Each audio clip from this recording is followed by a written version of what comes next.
오늘 구역공과를 시작하도록 하겠습니다. 오늘 본문 말씀은 에스라 2장 28절로 32절입니다. 베델과 아이 사람이 223명이요 느보 자손이 52명이요 막비스 자손이 156명이요 다른 엘람 자손이 1254명이요 하림 자손이 320명이요 이는 하나님의 말씀이니라. 아멘. 네, 오늘은 41강 지역별 자손 17개 자손 가운데 세 번째 시간입니다.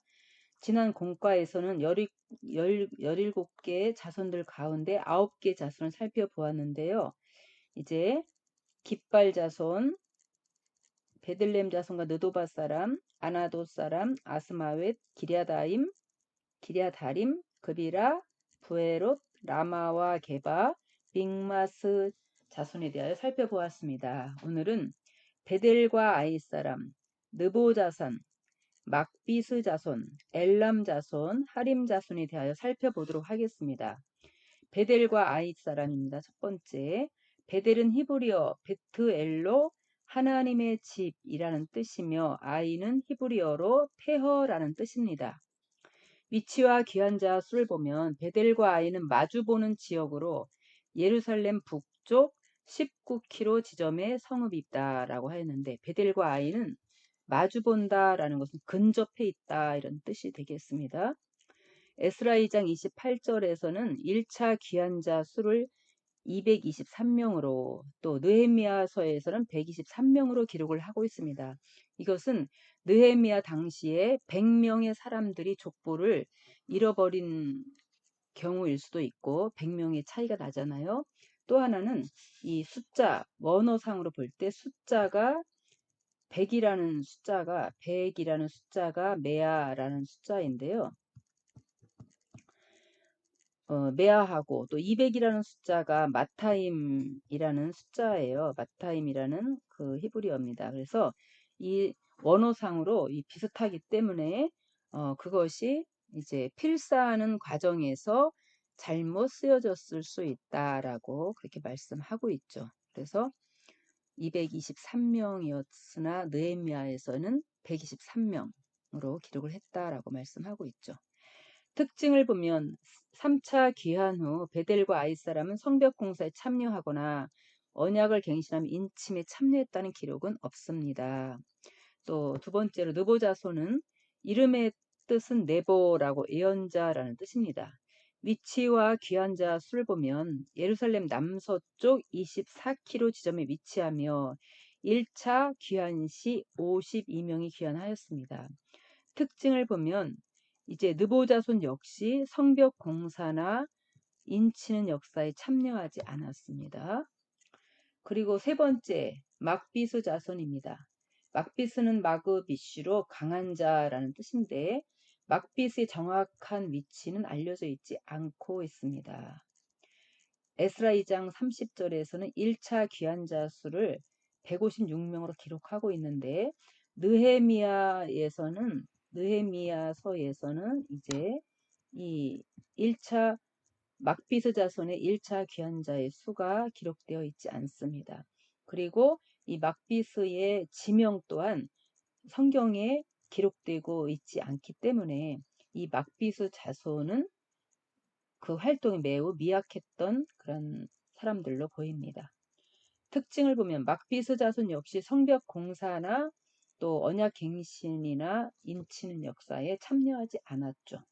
그 다음에 엘람 자손을 보면은 엘람은 이제 이 오늘 배우는 엘람은 지역별 자손이잖아요. 그런데 가계별 자손 가운데 엘람 자손이 있습니다. 그러나 이 오늘 배우는 엘람 자손과 가계별 5번째인 엘람 자손과는 다른 사람이라는 거 우리가 기억을 하셔야 되겠죠.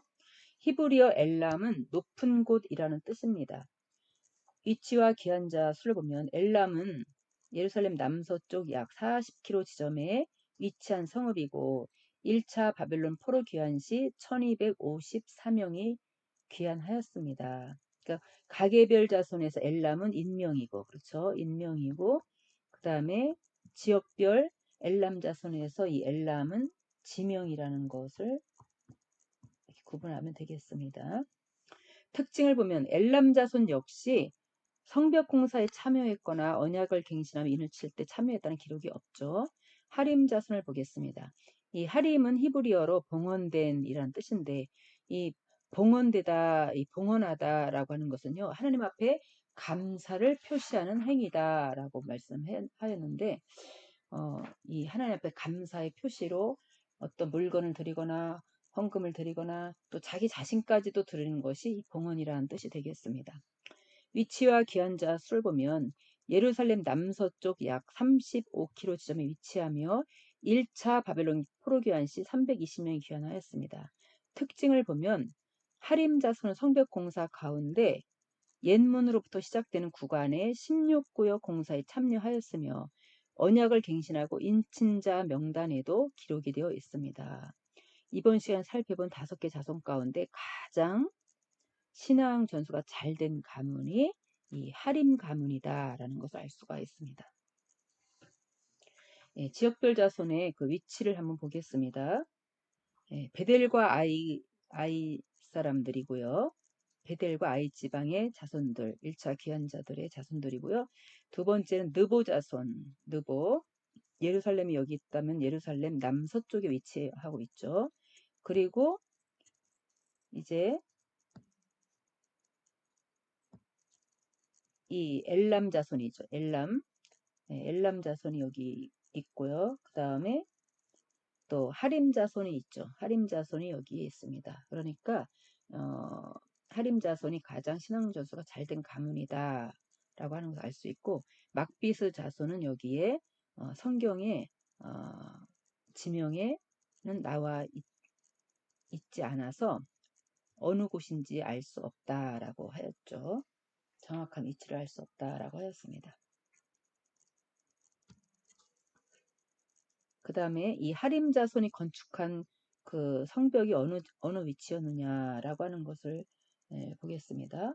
하림 자손의 위치한 지역은 16구역이라고 우리가 말씀하였는데 16구역이 어디 있냐라고 하면은 이 옛문으로부터 이 골짜기문까지 여기가 9에서 17구역인데 16구역이기 때문에 16구역은 이 풀문망대를 중심으로 이 지역이 바로 16구역이 되겠습니다.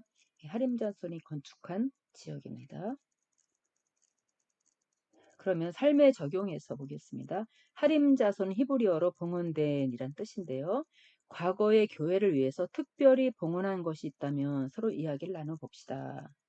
오늘 삶에 적용해서 저는 겨우 한 웅큼 양식의 기적이다 라고 하는 말씀을 참고해 보고자 합니다. 이 겨우 한 웅큼 양식의 기적은 2002년도에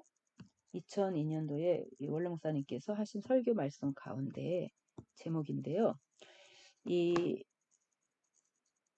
엘리야 당시 때에 그 아하방, 북이스라엘 아하방의 바알 숭배로 말미암아 하나님께서 이스라엘 지역에 심판을 내리셔서 이제 3년 6개월 동안 비가 오지 않았죠. 그랬을 때 하나님께서 엘리야에게 사르밧 과부의 집으로 가라. 그러면 그 과부가 너를 공개할 것이다 라고 말씀하였죠. 그래서 엘리야가 사르밧 과부의 집으로 갔을 때 그 사르밧 과부의 집에는 겨우 한 움큼의 가루밖에 남아있지 않았던 것이죠.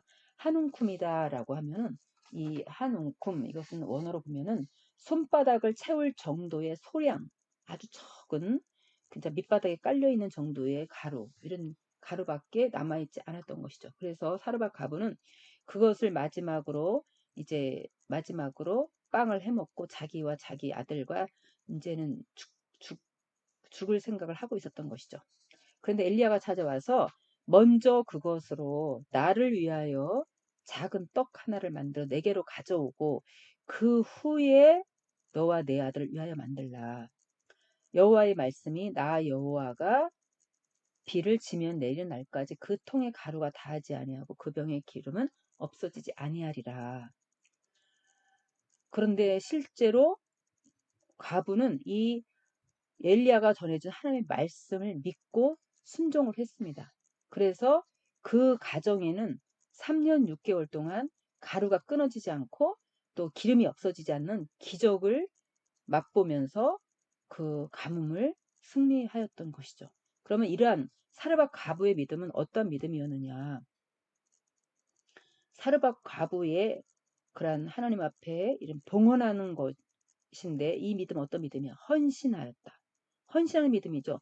자기와 아들도 배가 고파 죽을 지경인데, 그렇죠? 아들이 얼마나 그 배고프다 울겠어요. 그렇지만 그 떡을 해서 아들에게 주지 않고 먼저 하나님의 사람에게 가서 그거를 드렸다는 거. 그것은 사르밧 과부의 헌신이죠. 그러니까 이러한 과부의 중심을 아시고 하나님께서 어느 부잣집에 엘리야를 보내서 엘리야를 공개하도록 하지 않고 사르밧 과부의 집으로 보낸 거예요. 이 사르밧 과부의 헌신하는 믿음. 그 다음에 행동하는 믿음. 그 말씀을 믿고 행동으로 옮겼죠. 그리고 이제 순종하는 믿음. 하나님께서 비를 치면 내리는 날까지 내가 너를 책임지겠다라고 하는 그 말씀을 믿고 순종한 그 사르밧 과부의 믿음이 이제 믿음으로 그가 순종하고 행동하였을 때 하나님께서 사르밧 과부의 집에 3년 6개월 동안 정말 이러한 기적을 베풀어 주셔서 그 가뭄에 죽지 않도록 하나님께서 안전 보장해 주시고 그 가뭄에서 기근에서 사르밧 과부의 집에 풍성한 양식을 주고 이러한 그 축복을 해 주셨다는 것을 우리가 볼 수가 있습니다. 오늘날 우리가 이렇게 구속사가 정말 위기를 만났을 때 하나님 앞에 사르밧 과부의 믿음으로 우리가 하나님 앞에 봉헌하고 헌신하고 행동하고 순종할 때 하나님께서 우리에게 앞으로 어떠한 기근 가운데서도 어떠한 흉령 가운데서도 우리를 안전보장 지켜주시고 또 기적의 그런 노다지의 축복이 쏟아진다는 것을 꼭 믿으시고 행동으로 늘 하나님 앞에 충성하시는 저와 여러분 다 되시기 간절히 바랍니다. 기도하겠습니다. 사랑의 아버지, 진심으로 감사합니다. 하나님 아버지, 3년 6개월 동안 비가 오지 않고 흉년이 들었을 때 하나님께서는 엘리야를 사르밧 과부의 집으로 보내어서 아버지 사르밧 과부의 그런 순종하는 믿음, 행동하는 믿음, 또 헌신하는 믿음을 통하여서 하나님 아버지 그 사르밧 과부의 집에 아버지 하나님의 놀라운 기적의 축복을 허락하여 주셨습니다. 거룩하신 아버지, 교회가 어렵고 구속사가 이렇게 위기를 만났을 때 우리가 사르밧 과부와 같이 아버지 하나님 헌신하고 또 아버지 행동하는 그러한 믿음, 또 하나님 말씀을 굳게 믿고 순종하는 믿음을 통하여서 아버지 하나님 우리가 날마다 또 우리의 앞으로 남은 모든 일생에 하나님의 어떠한 기근과 흉년 가운데서도 하나님의 축복의 기적의 역사를 체험하는 우리 모든 평강의 성도들, 우리 모든 구역장님들, 아버지 우리 남성교회 다 될 수 있도록 아버지 축복하여 주시옵소서. 모든 말씀 읽고 날 때 거룩하신 예수님의 이름으로 기도드렸습니다. 아멘.